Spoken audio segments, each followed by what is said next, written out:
2 সপ্তাহের বেশি সময় ধরে দেশে মাঝারি থেকে অতি তীব্র তাপপ্রবাহ চলছে। অতীতের তুলনায় এবার এপ্রিল মাসের সবচেয়ে দীর্ঘ সময় ধরে টানা তাপপ্রবাহ বয়ে যাচ্ছে। এ অবস্থায় দিনের তাপমাত্রা বাড়তে পারে বলে জানিয়েছে আবহাওয়া অধিদপ্তর।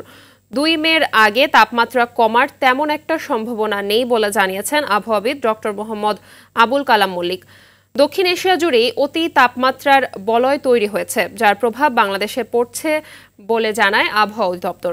এদিকে দেশে 19 জেলার উপর দিয়ে এখনও তাপপ্রবাহ বয়ে যাচ্ছে। এর মধ্যে যশোর ও রাজশাহী জেলার উপর দিয়ে অতি তীব্র তাপপ্রবাহ এবং টাঙ্গাইল, ফরিদপুর, গোপালগঞ্জ, নওগাঁ, পাবনা, নীলফামারী ও খুলনা বিভাগের উপর দিয়ে তীব্র এবং ময়মনসিংহ, মৌলভীবাজার, রাঙামাটি, চাঁদপুর, নোয়াখালী, ফেনী ও বান্দরবান, ঢাকা, রাজশাহী ও রংপুর বিভাগের অবশিষ্টাংশ এবং বরিশাল বিভাগের উপর দিয়ে মৃদু থেকে মাঝারি ধরনের তাপপ্রবাহ চলছে। 1, 2, 3 ঢাকায় জমি জিতে নিন 100% ক্যাশব্যাক সহ 20 কোটি টাকার পুরস্কার। গতকাল যশোরের সর্বোচ্চ তাপমাত্রা 42.2 ডিগ্রি সেলসিয়াস রেকর্ড করা হয়। কোথাও তীব্র থেকে অতি তীব্র তাপপ্রবাহ আজ 29 এপ্রিল পর্যন্ত সারা বাংলাদেশে অব্যাহত রয়েছে।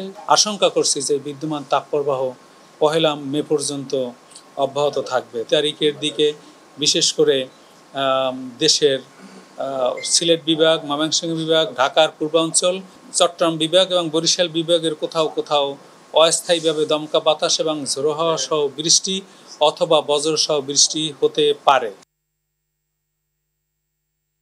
দর্শক, এ বিষয়ে আরও জানাতে রাজধানীর মোহাম্মদপুর এলাকা থেকে যুক্ত হচ্ছেন এয়ার বাদল।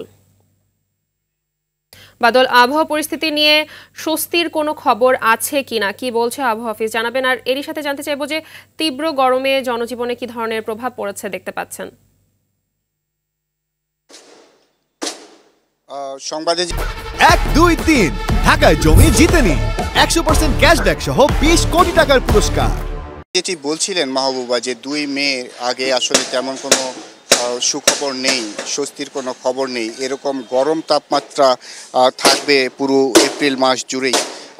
মে মাসের শুরুতে বৃষ্টিপাত হতে পারে, তারপরে হয়তো তাপমাত্রা কিছুটা কমবে এবং তখন হয়তো কিছুটা স্বস্তি মিলতে পারে।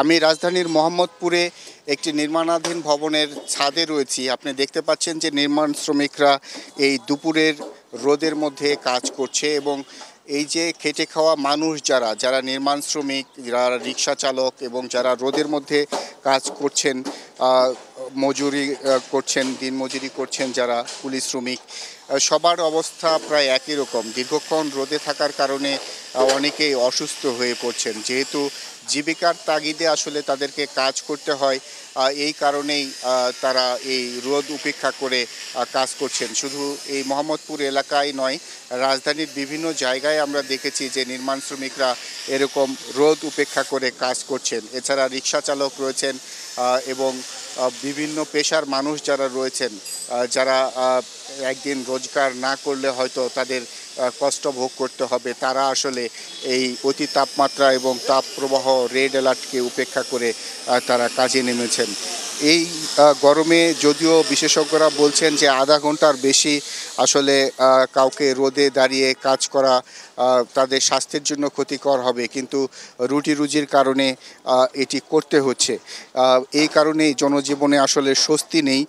যে তারপরেও আমরা এর মধ্যে জেনেছি যে এপ্রিল মাস জুড়েই অতি তাপমাত্রার কারণে অনেকের হিট স্ট্রোকে মৃত্যু হয়েছে। এই পরিস্থিতি থেকে মোকাবেলার জন্য বিশেষ করে ঠান্ডা পানি খাওয়া, ছায়ায় থাকা এবং রোদে বেশিক্ষণ না থাকা সহ স্বাস্থ্য ঝুঁকি রোধে নানা পরামর্শ দিচ্ছেন। তো আসলে স্বস্তির আপাতত কোনো খবর নেই। এরকম পরিস্থিতি ঢাকার বিভিন্ন এলাকা জুড়েই যাচ্ছে এবং যারা খেটে খাওয়া মানুষ তাদেরকে কষ্ট ভোগ করতে হচ্ছে। মাহবুবা। জি, ধন্যবাদ আপনাকে।